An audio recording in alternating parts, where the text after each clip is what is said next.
Hey guys, so I decided to refilm my Baby Boomer Faded French tutorial, so stay tuned if you want to learn how I do this acrylic Baby Boomer Faded French design. Okay guys, so for these two different ways of doing Baby Boomer or Faded French nails in acrylic, you are going to need, first off, a semi-transparent peach pink kind of color for the base of the nail. So I mix my own by using 2 parts excuse me, of cover pink and then 1 part of crystal pink.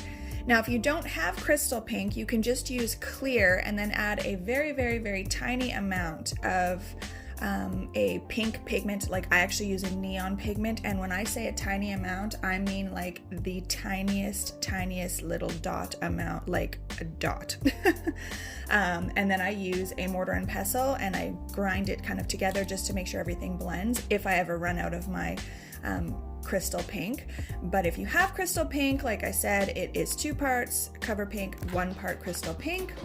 And then you are going to need a soft white, which I don't purchase soft white, I just make my own by mixing 2 parts clear with 1 part white. So that's for the one design, the design that's a little softer.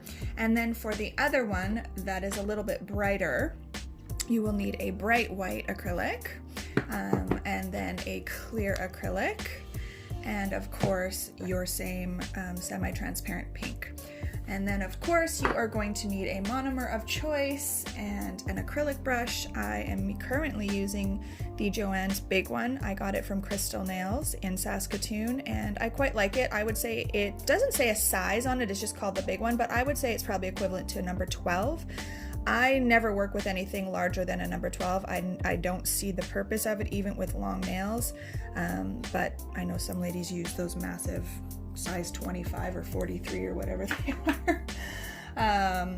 Then you're going to need a top coat, which is my favorite one is still the Young Nails stain resistant. And yeah, that's it. So stay tuned, hang in there. I'm going to get started. Okay guys, so for the first one, I'm going to do the more softer look, and I would say it would be the easier one to do and the quicker one.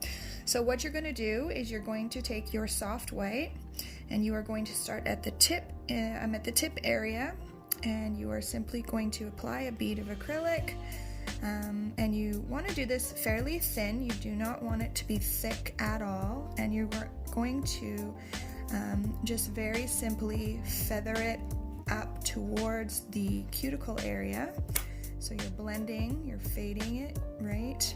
As you can see, it's blending quite nicely. And then, you want to make sure that the tip and the free edge area or not the free edge, excuse me, the tip area is quite thin. And generally you would let that dry. So you will do, all 10 fingers with your soft white, then you would come back and you will apply your semi-transparent pink.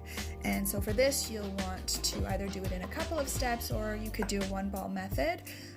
I am going to attempt to do a 1-ball method, I normally do, but because my hands are placed in sort of a little bit of a different position here with the camera, I'm gonna hopefully be able, so I've got a larger ball, and then what you want to do is place that at the cuticle area, and obviously push it in, and then you want to feather it down over the soft white, and as you get to the very tip or the free edge, you want it to be very a lot thinner, right? You want it to be very thin,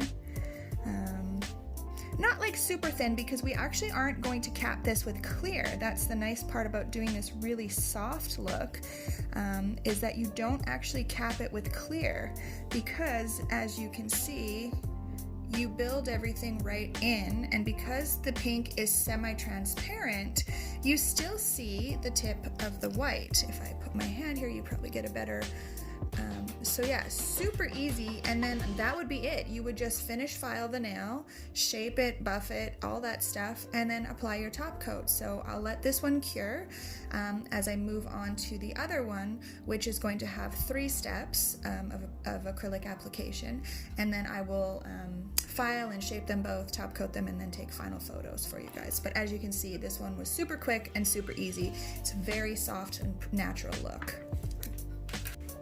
Okay guys, so same thing with this one, but this time we are going to use the bright white because we want it to be very, very white.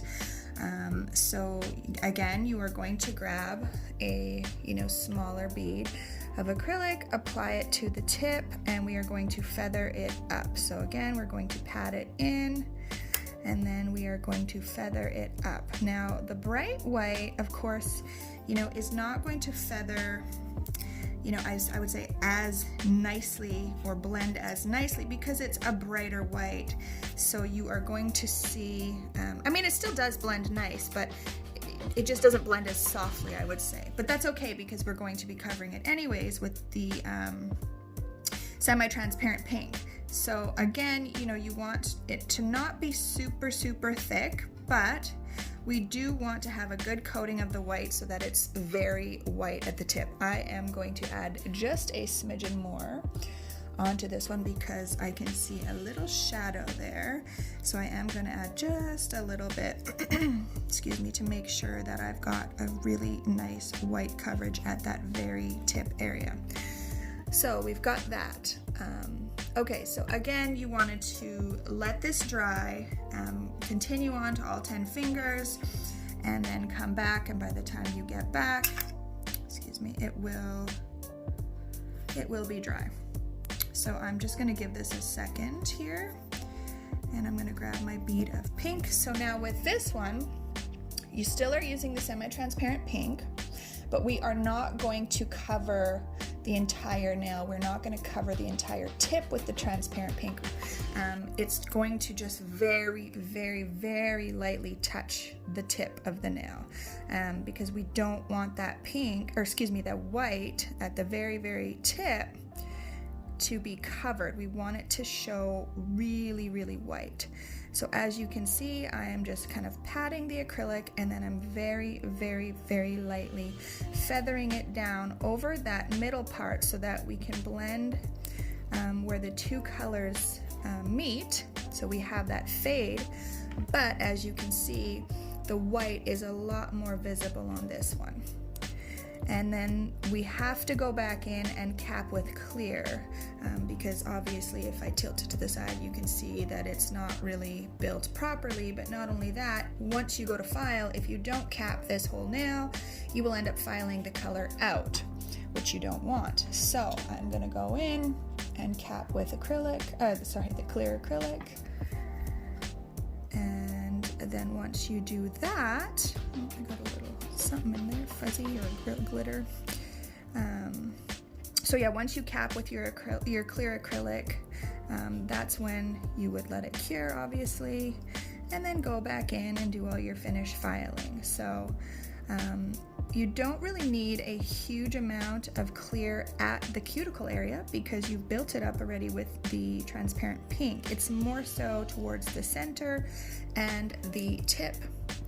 And there you go. So I'm going to finish file both of these and top coat them and come back and show you guys.